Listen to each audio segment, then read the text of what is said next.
Hola, hola a todos, muy buenas tardes, bienvenidos a una edición más de Creando Polémicas del Grupo Centro de Tumores Geniturinarios. Yo soy Álvaro Pinto, oncólogo médico del Hospital La Paz. Me acompañan mis dos compañeros, el doctor Javier Puente, oncólogo médico del Hospital Clínico. Hola Javi. Hola Álvaro, ¿qué tal? Y el doctor Enrique Grande, oncólogo médico del MD Anderson Madrid. Hola Quique. Y como compañeros para discutir de lo que vamos a hablar hoy, que es el manejo y cómo va a cambiar el manejo del cáncer de vejiga no músculo invasivo en los próximos años, tenemos a José Ángel Arranz, oncólogo médico del Hospital Universitario Gregorio Marañón. Hola, José Ángel. Buenas tardes y muchas gracias por invitarme.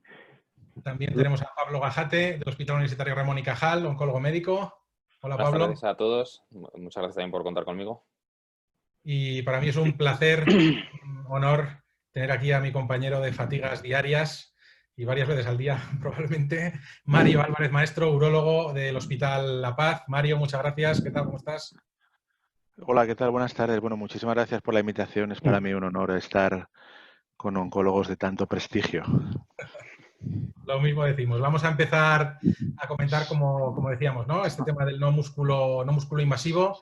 Es un campo que, bueno, todos sabéis perfectamente que es un campo de atención preferentemente urológica en los últimos años y, bueno, pues es una parte de la enfermedad en la que pues, alternativas de tratamiento sistémico que ya están pues, siendo tratamiento estándar en la enfermedad metastásica y que se están ensayando en enfermedad músculo invasiva, pues también están teniendo ensayos en este campo de no músculo invasivo y, bueno, pues requieren un manejo multidisciplinar de muchas especialidades. Mario, sí que nos gustaría saber un poco, muy resumido, como diríamos, para oncólogos básicos, cuál es el manejo, ya digo, en 3 o 4 tips del no músculo invasivo y dónde ves tú, a día de hoy, aunque luego entraremos más a fondo sobre esto, el principal papel de nuevas terapias como la inmunoterapia u otras. ¿Dónde crees que es el mayor gap que hay ahora mismo? Bueno, el manejo, Álvaro, y lo comentamos muchas veces en los comités, evidentemente todos estos pacientes hay que operarles, hay que clasificarles, ¿vale? Saber si es un TA, si es un T1 o bien un carcinoma in situ y en función de esa partida pues establecemos el tratamiento con quimioterapia intravesical o bien con inmunoterapia intravesical, ¿vale? A día de hoy. Yo creo que el futuro pasa, sin ninguna duda, bueno, el presente y el futuro, por una mejor estratificación de estos pacientes, ¿no? O sea, evidentemente, no todos los T1 G3 que no responden a BCG son candidatos a una cistectomía precoz. Yo creo que hay un campo que está viniendo y que tenemos que tener muy en cuenta, y hay un gran papel de la inmunoterapia o un carcinoma in situ que no responde a BCG. Hay ya algún fármaco aprobado en Estados Unidos por la FDA en ese tipo de pacientes. Yo le doy mucha importancia también a los biomarcadores. Yo creo que tenemos que empezar a utilizar los biomarcadores. Bueno, probablemente los 3 más conocidos que hay en el mercado son el EpiCheck, el Bladder EpiCheck, que utiliza DNA para detección de cáncer de vejiga, el Uromonitor y el ADX Bladder, que ha salido publicado recientemente un artículo muy interesante en el Journal of Urology, donde parece que incluso tiene unos resultados un poquito mejores que la citología de orina.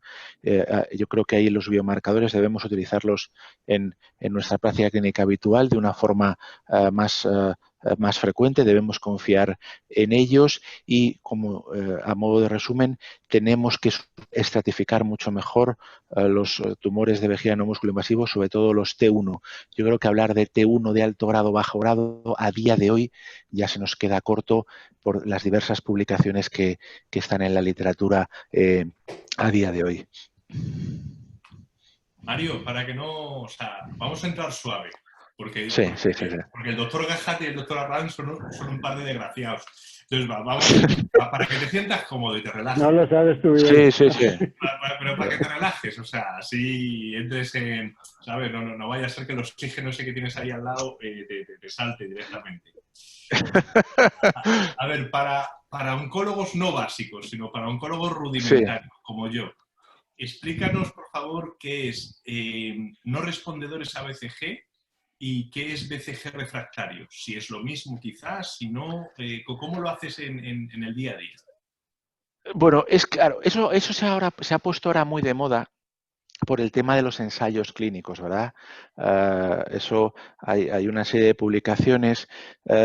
Yo creo que lo más importante, más que sean recidivantes, ABCG o no respondedores, ahí se establece el tema del tiempo, de los 6 meses, 12 meses.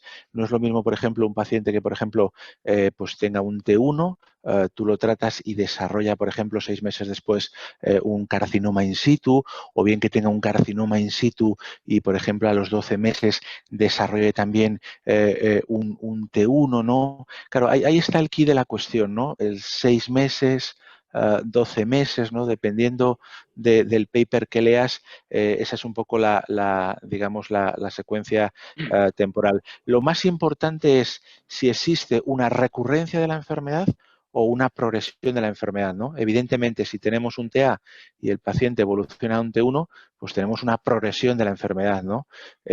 Pero si tenemos además un carcinoma in situ y 6 meses después de un tratamiento o de un ciclo de inducción con BCG tenemos de nuevo un nuevo carcinoma in situ, bueno, pues eso es una recurrencia de la enfermedad, no una progresión de la enfermedad. Yo creo que más que establecer el tiempo, que sí que se utiliza de los 6, 12 meses, lo más importante es ver si es una recurrencia o una progresión de la enfermedad, porque la mayor parte de los ensayos clínicos en este tipo de pacientes con inmunoterapia, lo que se pretende ver es si existe una progresión o una recurrencia de la enfermedad.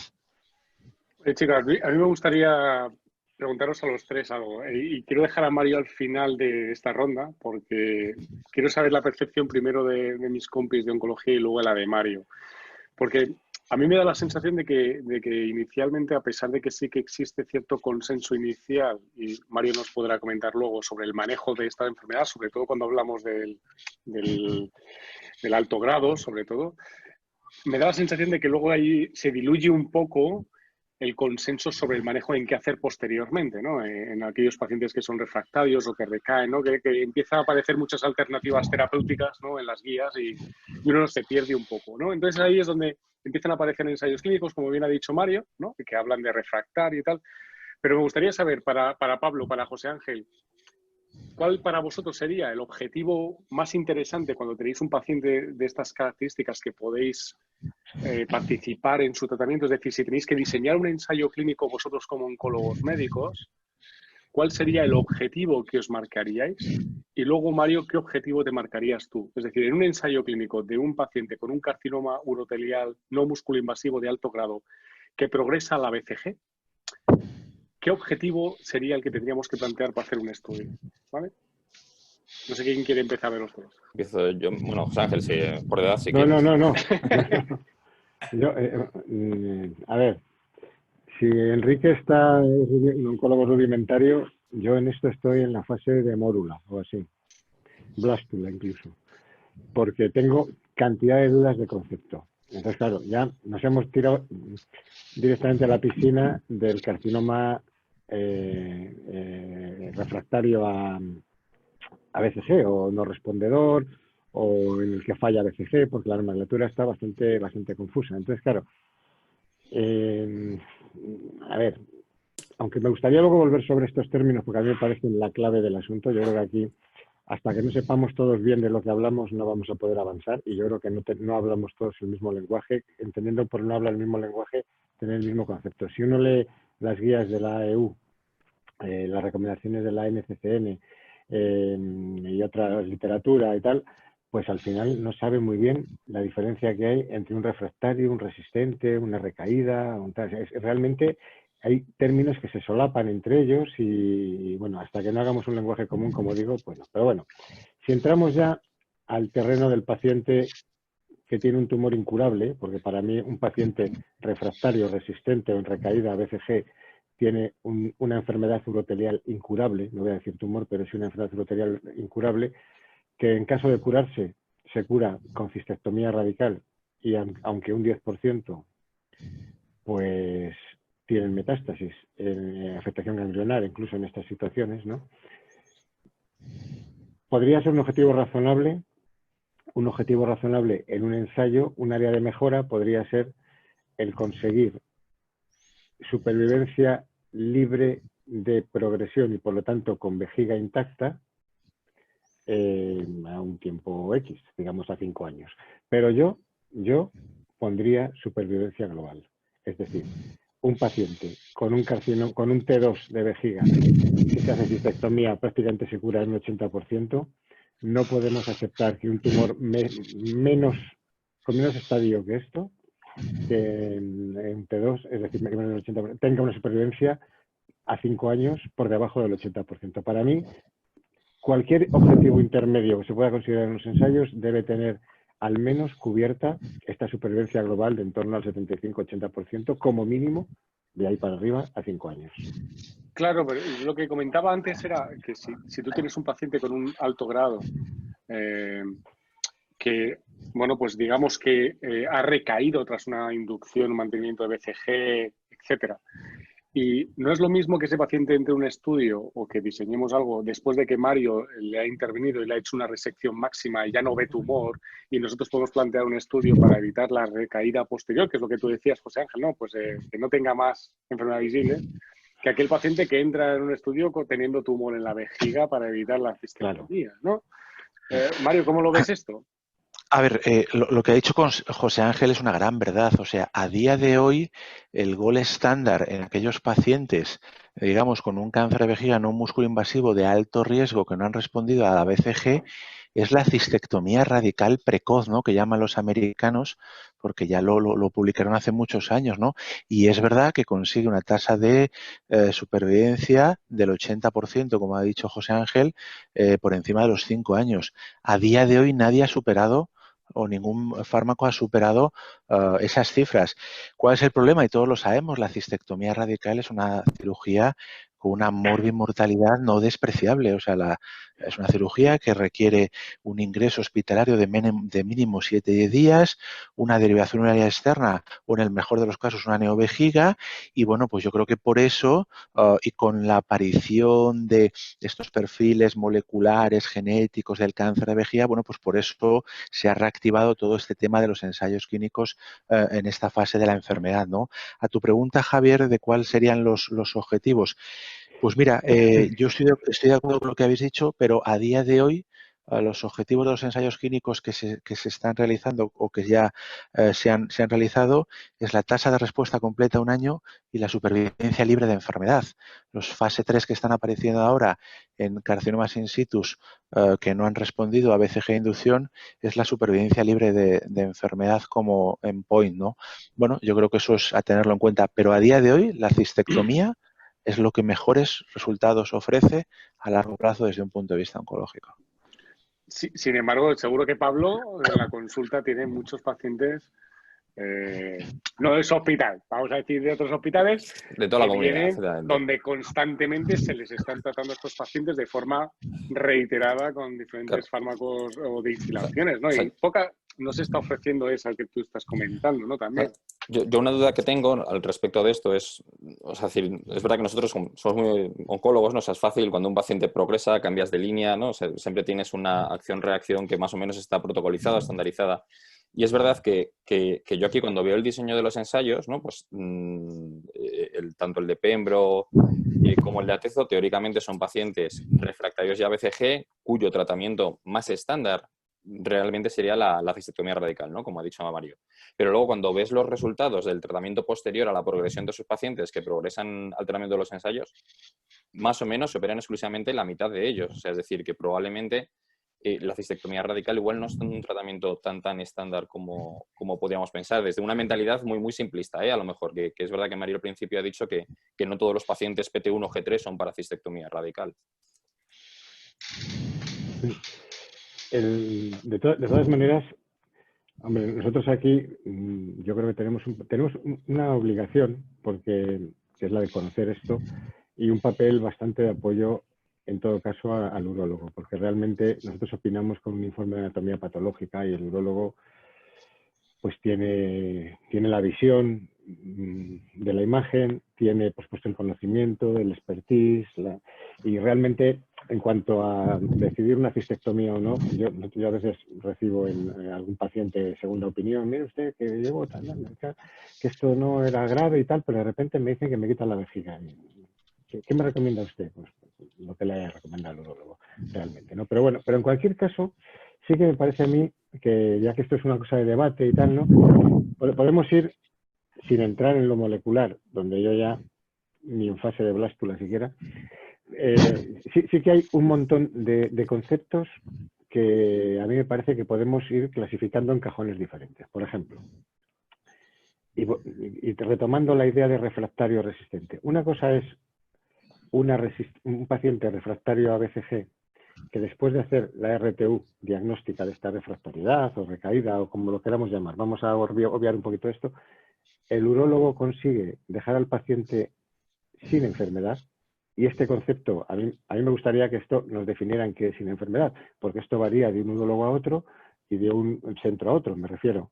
Si se utiliza luz azul, si no se utiliza luz azul, si se hace, digamos, de una manera más meticulosa, menos meticulosa. Yo le preguntaría a Mario cuál consideraría lo estándar para considerar que un paciente queda sin enfermedad. Como digo, este paciente que queda sin enfermedad es un paciente con vejiga de momento sana en este momento al que se le puede intentar conservar ese estado de salud de la vejiga a un paciente en el que le hace una resección transuretral de una recaída y observa macroscópicamente con las técnicas que considere que tiene al lado dos áreas de carcinoma in situ, ¿no? Yo creo que estos son dos pacientes completamente diferentes, ¿no?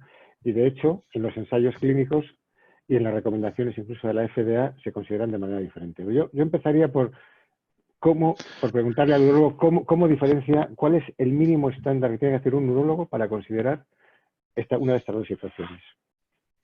Bueno, nosotros para considerar que un paciente está curado, siempre le tenemos que someter a una evaluación bajo anestesia vesical que incluye biopsias vesicales aleatorias de la vejiga, incluyendo la uretra prostática.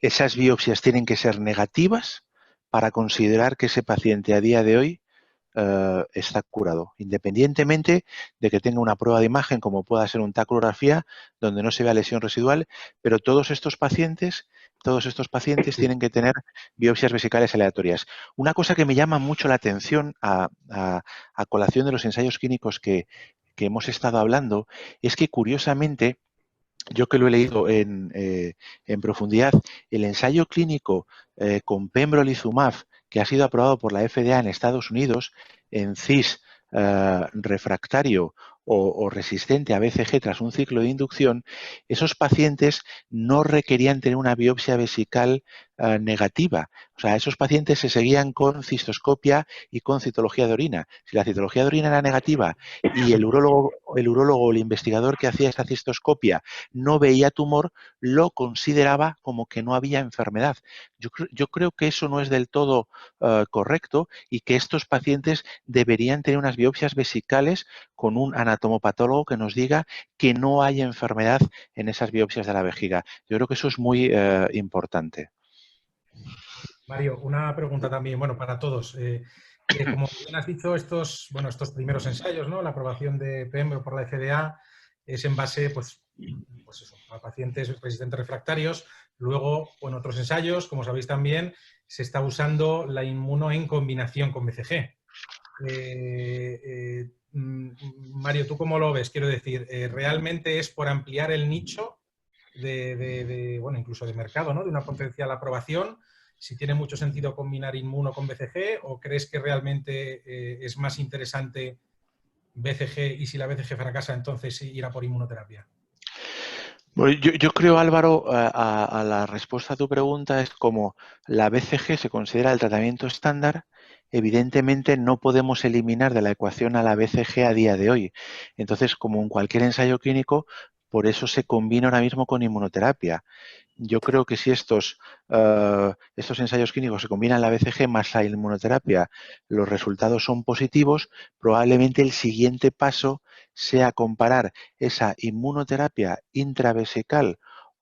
intravenosa o en un futuro intravesical versus la BCG, pero mientras no demuestren una mejor tasa de respuesta la BCG más la inmunoterapia versus BCG, yo creo que no pasaremos al siguiente paso, que es probablemente comparar esa inmuno con respecto a la BCG. Pablo, a ti clínicamente, a ti te dicen que un fármaco intravenoso da una duración de las respuestas completas, que a su vez se producen en el 43%, de 1 año y medio, más o menos, 16 meses, más o menos. ¿A ti eso clínicamente te parece relevante o te parece lo suficientemente relevante para aprobar un fármaco sin ser randomizado ese dato? Claro, yo cuando vi la aprobación también me planteé eso, ¿no? Es decir, de hecho, los endpoints principales del estudio son respuestas completas a 3 meses, a 6 meses. Ya no estamos hablando ni de la duración, ¿no? Como decías, de 12 meses. Pensándolo fríamente, pues a lo mejor lo que haces es evitar un 20% de pacientes que van a cistectomía. Entonces, si igual me lo planteas así, sí que me puede parecer más relevante desde el punto de vista clínico, ¿no? Si 20% de pacientes que a un año no mantienen esa respuesta completa, si evitas un 20% de pacientes que iban a ir a la cistectomía radical, me parecería clínicamente relevante, en ese caso sí. Y Mario, te pregunto a ti, no pienses en un centro como La Paz, con experiencia, con comité multidisciplinar, piensa en un centro mediano. Ese compañero tuyo de urología va realmente a consultar con el oncólogo si se puede administrar o no un tratamiento de este tipo, o solamente lo va a consultar cuando le interese. Y te explico qué significa cuando le interese. Cuando el paciente sea muy mayor, tenga muchas comorbilidades y no me apetezca operarle. Bueno, esa es una buena pregunta, ¿no? Yo creo que todo esto depende del interés, en este caso, del urólogo, ¿no? Y de lo que el paciente le demande, ¿no? O sea, la mayor parte de nuestros pacientes se adaptan a lo que nosotros les decimos, ¿no? Pero también hay pacientes que están muy informados, que vienen a segundas y terceras opiniones. Yo creo, mi sensación es que en España la mayor parte de los urólogos leen o por lo menos se adaptan a las guías europeas de urología, que la verdad es que se renuevan todo. ¿Lo dices por la neoadyuvancia? No por la neoadyuvancia, lo digo porque... Anda que... No, o sea, lo digo, claro, tú me preguntas, yo evidentemente pues intento leer todo lo que puedo y estar al día, ¿no? O sea, es decir, en un hospital pues que a lo mejor no sea tan académico como pueda ser el mío o en otro tipo de hospitales, pues probablemente los urólogos lleven a cabo tratamientos estándar con BCG. Bueno, la verdad es que curiosamente antes hablaba Álvaro de las combinaciones. En tumores refractarios a BCG, hace unos años también se publicaron datos con gencitabina y con docetaxel para tratar este tipo de tumores. O sea, las combinaciones están ahí. Yo creo que la clave y el verdadero futuro es que sepamos cuál es el mejor tratamiento para cada paciente. Probablemente no estamos como tan avanzados como en el caso del cáncer de próstata metastásico resistente a la castración, pero probablemente el futuro vaya, entre comillas, por una medicina más personalizada, ojalá vaya por ahí, ¿no? Para evitar, sobre todo, la cistectomía, que es una cirugía con una morbilidad elevada. ¿Y tú crees que creéis en general todos, que con los datos que tenemos de Pembro, Pembro estamos hablando porque esto está aprobado por la FDA, pero bueno, ¿estamos evitando cistectomías o solo las estamos retrasando o incluso privando a gente de que hoy con 68 años se puede hacer una cistectomía y dentro de 2 años con 70 se la tiene que hacer igual y está en peores condiciones? No sabemos Yo creo, Álvaro, que a día de hoy, con los datos que hay publicado, la estamos retrasando. No tenemos datos tan a largo plazo para saber si la estamos evitando. Yo creo que la estamos retrasando. Yo también, pero sí que es verdad, no quiero ni parecer siquiera defensor de este tratamiento todavía, porque realmente creo que los datos son bastante inmaduros. Pero bueno, por buscarle un aspecto positivo a esto, yo creo que el estudio de Pembro, 57, era 52, 57. 57. El estudio 057, en primer lugar, es un estudio de un solo brazo, pero hay que tener en cuenta que la FDA permite este tipo de estudios en pacientes en los que no es ético aleatorizar. Es decir, casi todos los pacientes del 057 son pacientes condenados a cistectomía radical como tratamiento estándar. Digo condenados.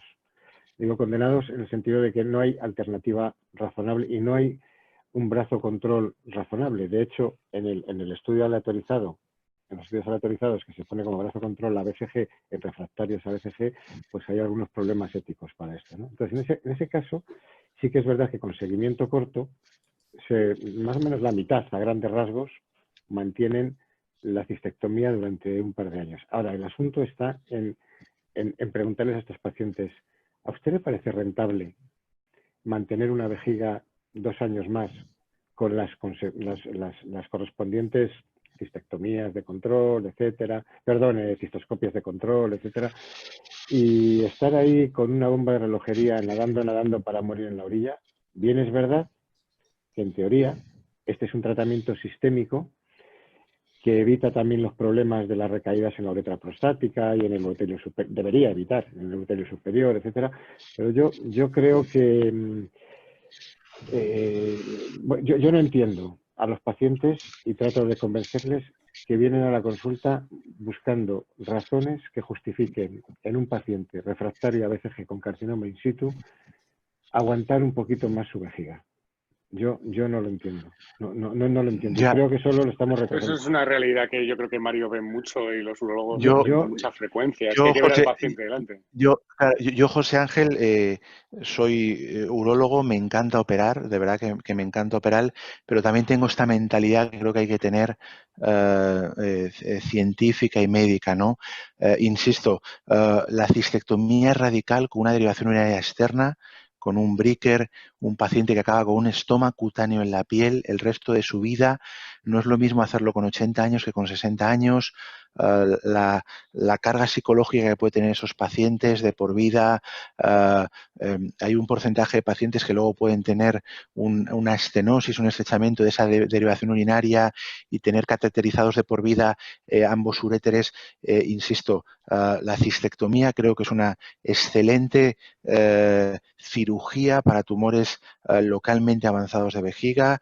Creo que sin ninguna duda continúa siendo el gold estándar, pero creo que con estos nuevos fármacos, con estos nuevos estudios, tenemos que intentar ser precavidos porque la cistectomía, insisto, es una cirugía que es muy dura para el cuerpo de una persona, sin ninguna duda, vamos, sin ninguna duda.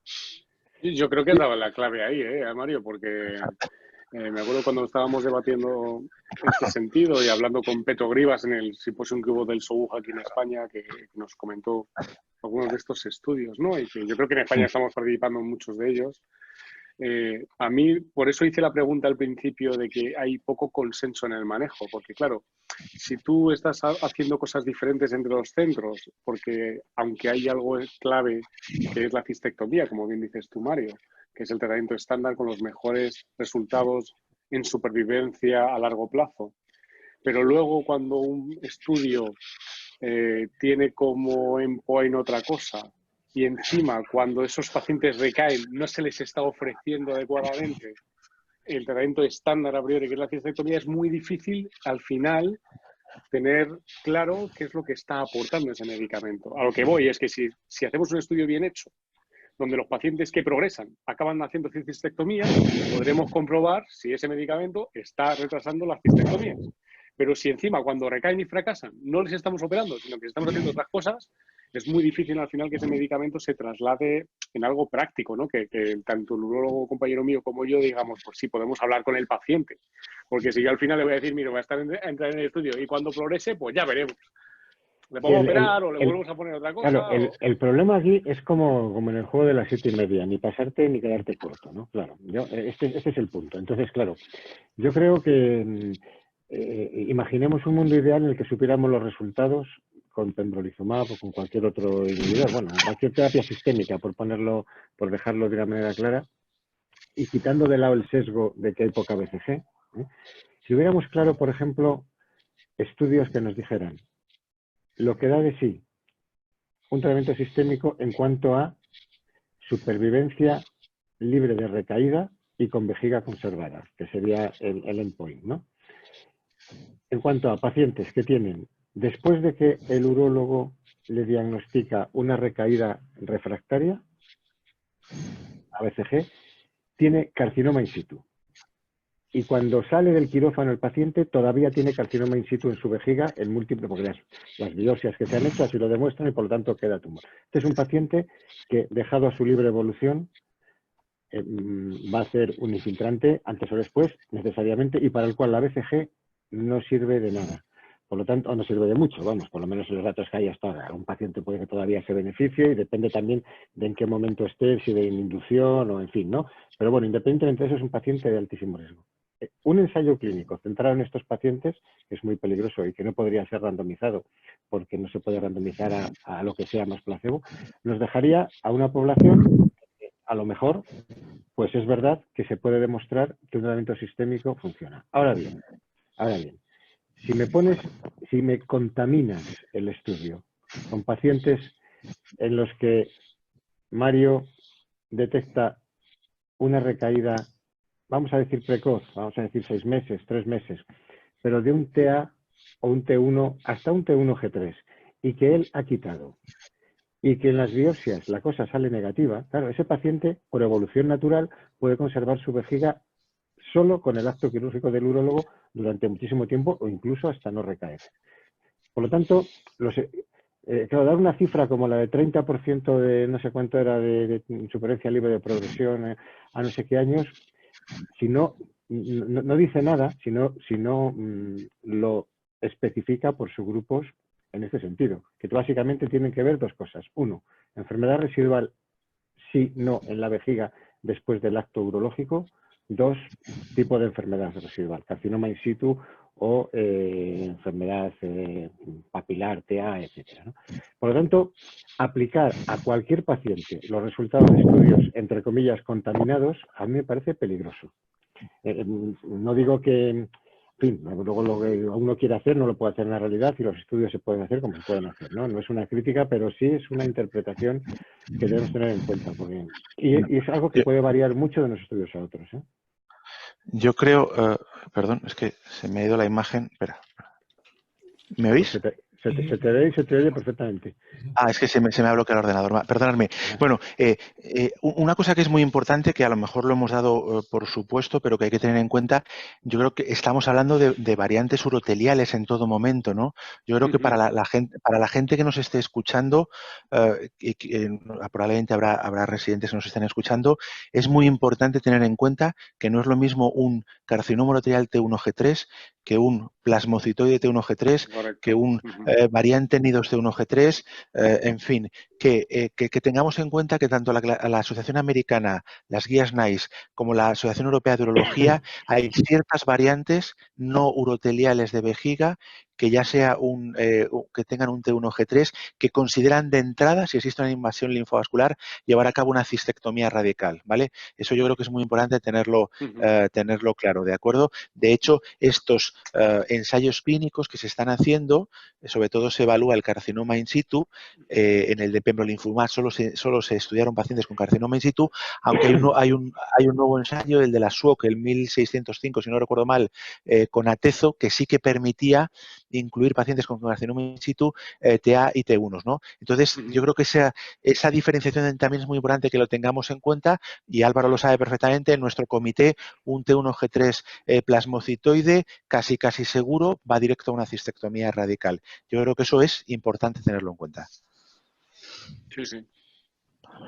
O sea, yo una duda que tengo cuando, o sea, yo ahora participo en el estudio junto con los urólogos de Pembro con BCG en el fase 3 y...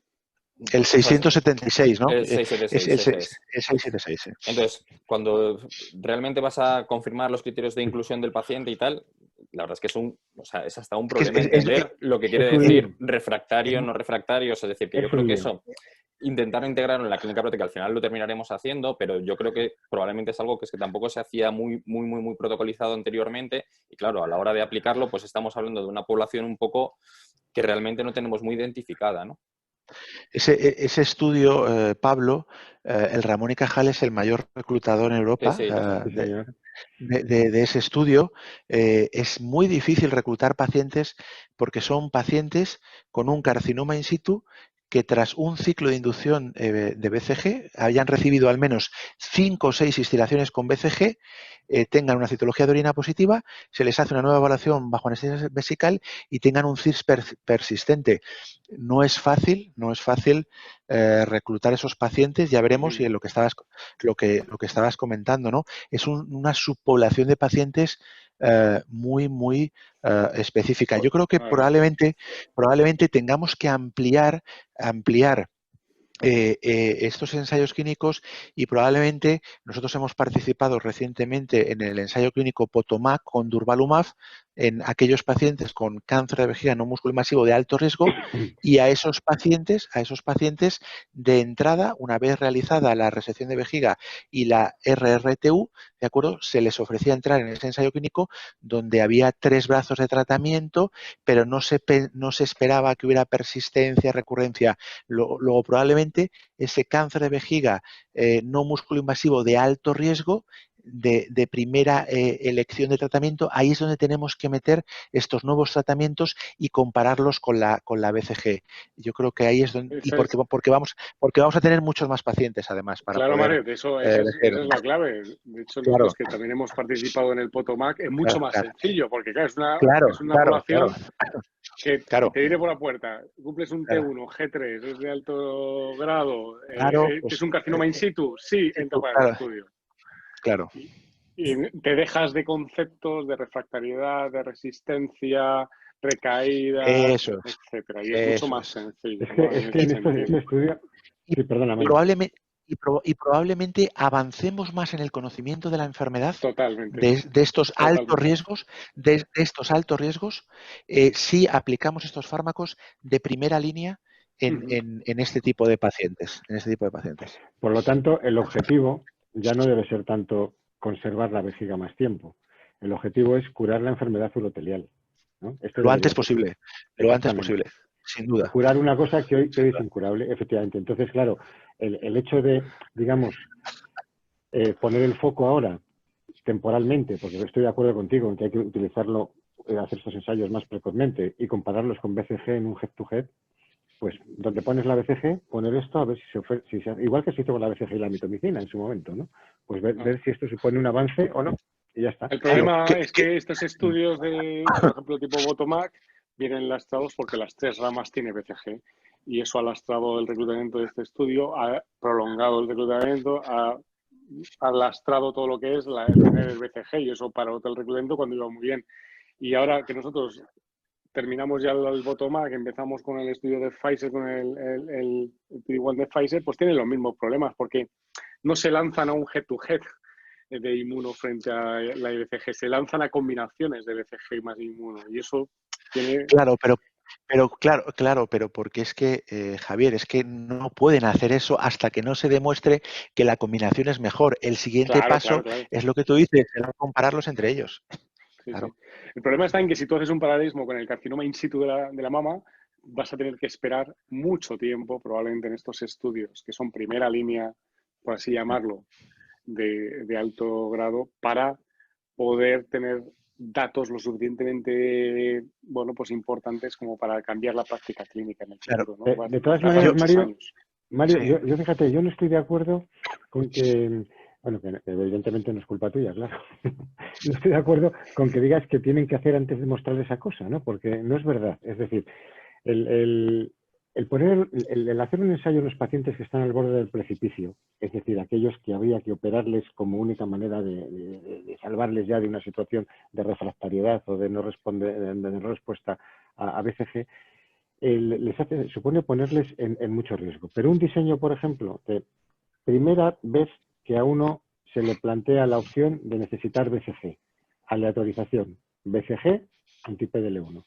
Ese paciente, si el PDL1 fuera absolutamente inútil, se vería en las 6 primeras semanas después del equivalente a la inducción en el brazo de BCG, se vería una cistoscopia que no ha hecho nada y se le rescataría con un tratamiento eficaz, que es la BCG. O sea, quiero decir que yo creo que sí se pueden comparar head to head desde el principio, pero cuando se hace al principio, cuando todavía hay colchón, para que este paciente no se ponga en riesgo por un desarrollo de metástasis. Este es el punto. Entonces, ¿cuál es la razón para diseñar los estudios en etapas tan avanzadas? Pues yo nunca lo he entendido, la verdad, porque poner a un paciente en tantísimo riesgo en un momento en el que incluso aleatorizarle a un tratamiento que es ineficaz o básicamente ineficaz, para intentar evitar una cistectomía, ponerle en riesgo de que desarrolle metástasis, que esto ocurre en un 10% y que incluso, bueno, finalmente, como se ha comentado, sea nada para morir en la orilla, yo no lo acabo de ver. Yo lo vería, el diseño limpio es mucho más al principio, donde el paciente todavía se puede rescatar con tratamientos estándar y sin pasar mucho tiempo, que son las 6 semanas, incluso 3 meses, ¿no? Que tampoco sería una barbaridad. No sé, yo lo veo un poco así. No sé si tú esto lo ves desde el punto de vista práctico en urología. No, claro, yo por ejemplo también, evidentemente son fases distintas de la enfermedad, ¿no? Pero recientemente se han publicado los resultados del PURE-01 en neoadyuvancia, de acuerdo, en cáncer de vejiga músculo invasivo, ¿no? La tasa de respuesta patológica completa, si no recuerdo mal, estaba en torno al 40%, ¿no? Al 40%. Claro, insisto, son fases diferentes de la enfermedad, ¿no? Yo creo que en un futuro haremos menos cistectomías, si estos fármacos evidentemente demuestran su utilidad. Es verdad, José Ángel, que el diseño de los ensayos clínicos, nosotros no, por lo menos en mi caso, yo no participo en el diseño de estos ensayos clínicos, ¿no? Lógicamente, claro. Y el tema de la refractariedad recurrencia, eso es debatible, ¿no? Eso es debatible. Pero bueno, y luego, evidentemente, lo comentabas antes, ¿no? Ahora hace poco, yo lo leí el otro día, va a salir publicado en European Nephrology un artículo excepcional de Joshua Mix de Estados Unidos, de la Universidad de Chicago, donde subestratifican los T1 que han sido, les ha hecho una RT vesical, después una RRTU y han sido tratados con BCG, los subestratifican en 5 tipos de T1 en función de hallazgos moleculares, genéticos, y ahí sí que establece, y ahí yo creo que para eso queda, yo creo que para eso queda, pero en estos 5 subtipos establecen claramente aquellos que se van a beneficiar de la BCG, aquellos que requieren una cistectomía precoz y aquellos, incluso ellos se mojan, y hay un subtipo, si no recuerdo mal, que recomienda el tratamiento con este virus que se llama estiladrin, que el principio activo es impronunciable, que es impronunciable. Entonces, yo creo que el futuro tiene que ir por ahí y la investigación tiene que ir por ahí sin ninguna duda, vamos. ¿Y si es PDL1 positivo simplemente? ¿Perdón? ¿Y si es PDL1 positivo simplemente? Bueno, yo creo que a día de hoy, vosotros tenéis mucha más experiencia que yo, un carcinoma vesical no músculo invasivo de alto riesgo, PDL1 positivo, simplemente, a día de hoy no tenemos ningún mecanismo para elegir, te pongo un ejemplo, entre atezolizumab, durvalumab o pembrolizumab. Ahí sí que existe una diferencia con respecto a la enfermedad músculo invasiva o metastásica en este caso. Yo creo que ahí todavía no hemos llegado para poder distinguir qué tipo de tratamiento es mejor. Ahí vosotros sabéis mucho más que yo por la enfermedad metastásica. Y Pablo, yo bueno. Dime, Quique. Sigue. Para crear un poquito de polémica, joder, que vea a José Ángel que está tranquilo y le veo así, o sea, echado para atrás y tal. Digo, Anda, que no estoy generando polémica. ¿Hasta dónde llega el trabajo del urólogo y hasta dónde empieza el del oncólogo? Si queréis, Trabajo ejemplo. en equipo, sin ninguna duda. No tengo ninguna duda. Nosotros, por ejemplo, para el ensayo 676 que tenemos juntos, de hecho, el investigador principal es urólogo y nosotros trabajamos juntos y nos coordinamos perfectamente para la semana que le toca el Pembro y la BCG verlos los dos, o sea que se puede hacer sin ningún problema. Eso es mi opinión, vamos. No sé, José Ángel. Entonces, igual. En este caso, el PI es de oncología, pero es lo mismo. Y toda la parte del tratamiento BCG y demás, y la selección de pacientes la hace urología, obviamente, ¿no? El problema es, bueno, en este caso, los pacientes son complicados, porque cuando no es por pitos y por flautas, uno cumple algún criterio, pero yo no. Ahora, si la pregunta de Enrique es que ¿quién debe poner en la inmunoterapia? Mi pregunta es hasta dónde empieza uno y acaba el otro, no más. Pues entonces si no es esa tu pregunta no la respondemos. Pero fíjate, a mí me gustaría así comentar una cosa interesante sobre este sentido, y además es algo de autocrítica, y además como está José Ángel, que también es presidente del FUG, coño, pues fijaos, habéis comentado antes, el Ramón y Cajal está trabajando muy bien, es principal reclutador del estudio de Pembro. Nosotros en el Potomac y el Hospital del 12 de Octubre ha hecho un gran esfuerzo reclutando en el Potomac. Es decir, que existe a nivel mundial una enorme participación de centros españoles que están haciendo bien las cosas, que están trabajando de forma conjunta en una enfermedad donde no hay una experiencia previa de trabajo conjunto, y esto es una realidad, ¿no? Es una pena que no podamos hacer algo a nivel español que realmente pues hiciéramos esto, Pues ¿no? Entre oncólogos, médicos y urólogos, coño. ¿Sabes? Javier, eso es muy importante. La Asociación Francesa de Urología, en conjunto con la de Oncología Médica de Francia, es la FUF, han puesto en marcha el estudio ALBAN, que es con atezolizumab en primera línea, tratamiento de primera línea para el cáncer de vejiga no músculo invasivo de alto riesgo. Yo creo que eso es un ejemplo que probablemente deberíamos tener en cuenta en España. El estudio ALBAN, participan conjuntamente. No te lo digo porque es verdad que estamos haciendo grandes esfuerzos en muchos centros, haciendo las cosas bien, y creo que se pueden hacer.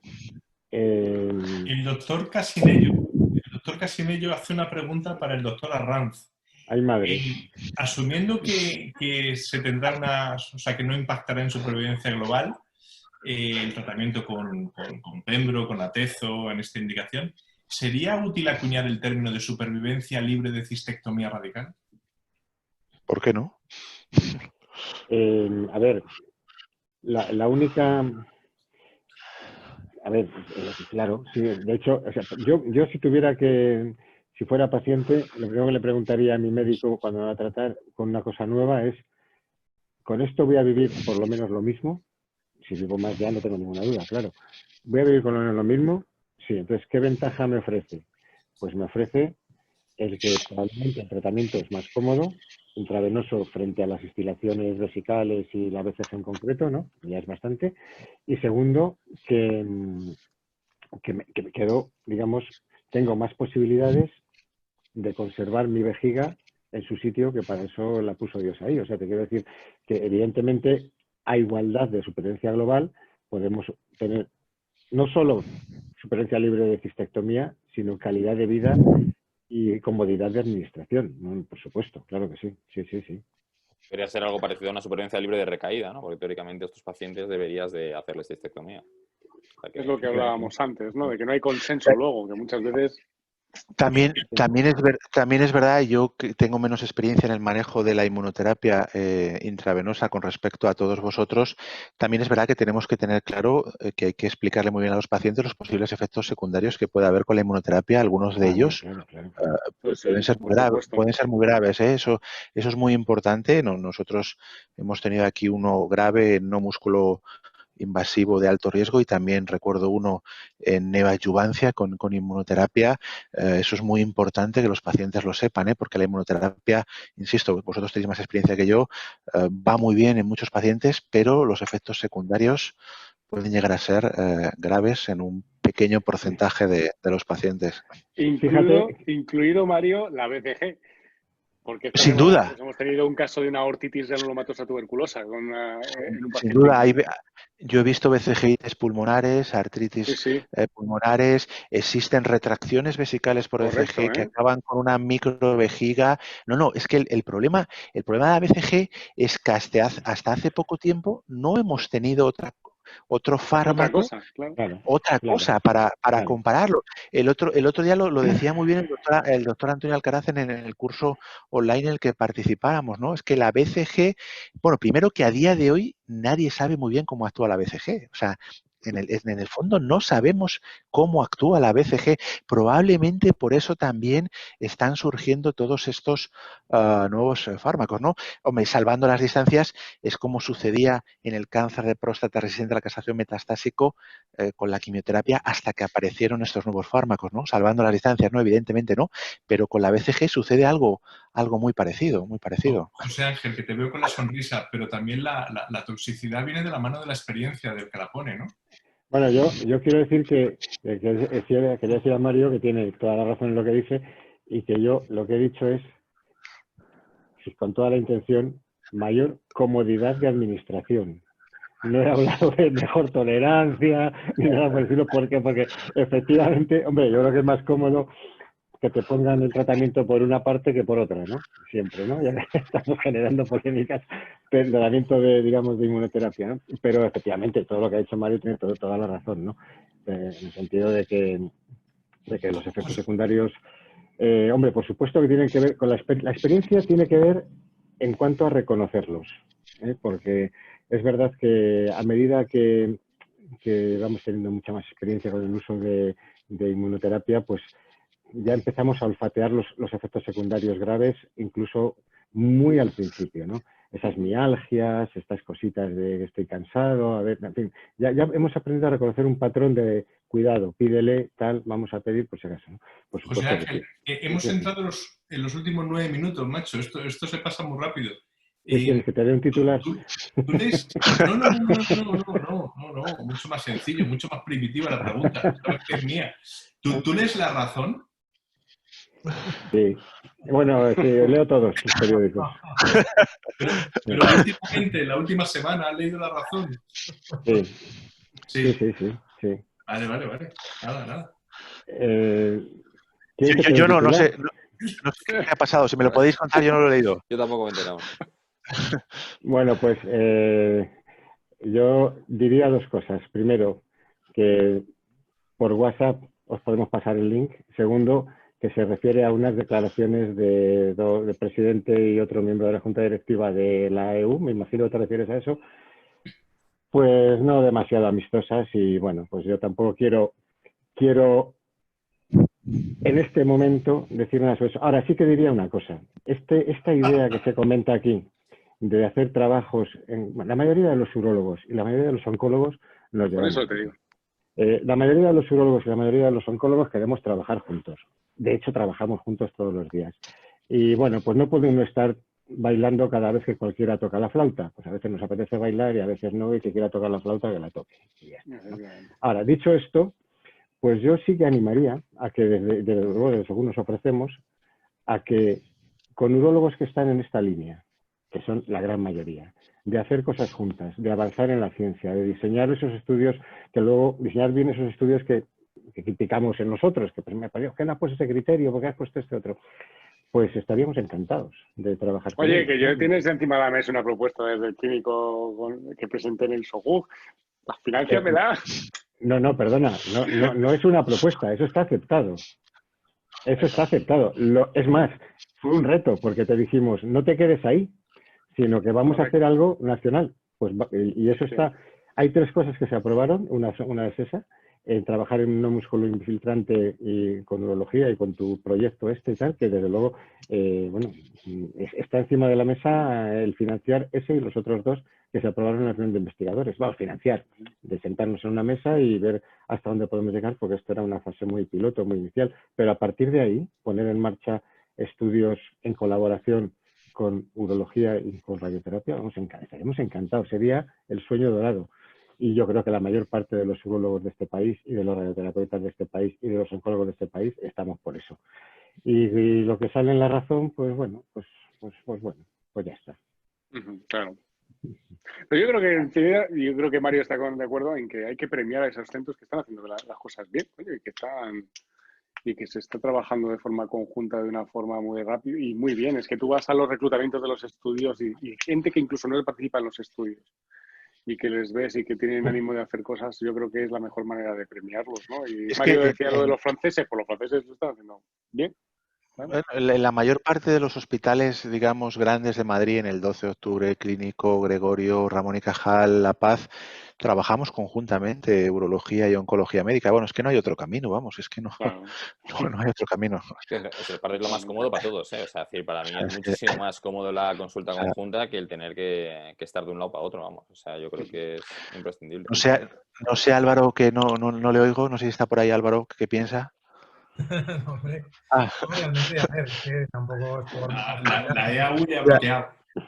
La EAU. No, hombre, pero trabajamos perfectamente, pero como todos. Yo creo que al final, es verdad, coincido mucho con José Ángel, que el que haga ruido, él sabrá por qué lo hace, pero que alguien haga ruido no significa que tengamos que saltar todos a hacerle caso. Pues que haga ruido, ya está. cuando haga ruido y nadie le escuche, pues dirá, pues es que a lo mejor no estoy en el camino. Yo creo que no hay mucho más. Pero es verdad que esos ruidos que se hacen, pues muchas veces crean, bueno, tiranteces o malestar incluso donde no lo había. Entonces, por eso creo que el ruido de fondo, pues que se quede ahí de fondo. Yo creo que no hay que hacerle mucho Por caso. innecesario, fundamentalmente. Seguir ¿no? trabajando como se está trabajando, vamos. Vamos, lo que ha dicho Mario también, si es que no hay otro camino para hacerlo bien. Que se puede hacer por separado, por supuesto, pero no lo estarás haciendo bien. Y Mario, ¿tendría sentido trabajar en un consenso de manejo de esta enfermedad? No sé si, yo entiendo que sí, que había, pero sobre todo algo más local que digas, joder, ¿cómo vamos a tratar a los pacientes que son refractarios, a los que han recaído o los que son tal? Es decir, ¿tiene sentido hacer algo más local? Sin duda, las guías europeas de urología desde los últimos 2 años se trabaja en conjunto con oncología médica y con oncología radioterápica. O sea, hay representantes de la ESMO, representantes de la ESTRO, trabajando conjuntamente las guías de próstata, sobre todo en las de próstata, sin ninguna duda, vamos, o sea, sin ninguna duda. Perfecto. Yo creo que tiene todo el sentido, sobre todo cuando se puede hacer algo más, ya te digo, más local, que la gente sepa que es algo que no le llega de fuera, sino que es más local, ¿no? No, desde luego, vamos. A mí no hay nada que me... De hecho, vamos a retomar un impulso en base a este estudio que tú comentabas, esa propuesta que se hizo en la reunión de investigadores. Vamos a retomar este impulso. Hay que ir con cuidado con esto, ¿no? Porque es verdad que volvemos a lo de la política. Bueno, hay gente que está en la política para hacer ruido y hay gente que está en la política. Cuando digo la política me refiero a las juntas directivas, vamos, no de los grupos cooperativos. Y hay otros grupos pues que estamos más pues por hacer cosas, ¿no? Hacer cosas y ya está. Entonces, trabajar en este sentido y trabajar en la conservación vesical, que es otra cosa que salió hace poco en vuestra reunión, ¿no? Me parece que es un campo en el que todavía tenemos que juntarnos más, ¿no? Y me refiero al músculo infiltrante, claro, lógicamente, ¿no? Yo creo que son dos áreas en las que, y en concreto la conservación vesical, que ya engloba las 3 sociedades de una manera tan directa, ¿no? Me parece que es el camino por el que cuando uno decide transitar, pues se encuentra mucho más cerca con los demás y cuanto más contacto, pues al final pues no salen roces, sino que salen pues muchos más encuentros de los que parecen, ¿no? A mí me parece que estas 2 vías, si querías un titular, Enrique, para ponerle detrás de la razón, es la reunión de Grupo Centro, 2 puntos. Nos gustaría trabajar de forma multidisciplinar en tumor no músculo infiltrante de vejiga con todo el que tenga ganas de colaborar y de aportar. Ya tenemos, Álvaro, píldora para Twitter. Sí, claro. Oye, pues ya ha llegado el momento de terminar. Mario, espero que hayáis estado a gusto. Para empezar, ¿eh? Muy bien, la verdad es que absolutamente encantado, encantado. Es un placer para mí tenerte aquí. Ahora entenderán por qué eres el urologo de mi padre. También es verdad que en mi hospital también tienen a los míos, familiares míos. Pero... Yo no he dicho nada por discreción, por para que lo discreción. sepan. Mario, esperemos tenerte pronto otra vez aquí, ¿vale? Y a los demás, muy bien, Pablo, muchas gracias. Muchas gracias. Siempre. Igualmente, muchas gracias. A ver si nos vemos. Pues muchas gracias. Ha sido interesante. A la gente, bueno, el jueves tenemos una reunión muy, muy interesante del Grupo Centro sobre quiz de respuestas, preguntas, que va a suplir un poco la reunión que teníamos del Escorial. Va a ser una reunión súper divertida para poner encima de la mesa todo lo que sabe la gente sobre cáncer de riñón y de próstata. Y la próxima semana creo que tenemos también el martes, si no recuerdo mal, un nuevo Creando Polémicas, en este caso sobre riñón, acerca de la combinación de Abiluaxis, si no recuerdo mal. Así que nos vemos prontito y sobre todo este jueves, recordad, apuntaos porque va a ser muy divertido. Nada más. Que os vaya muy bien a todos. Muchas gracias. Venga, muchas gracias. Un abrazo para todos. Hasta luego, gracias. Hasta Mario. Hasta luego.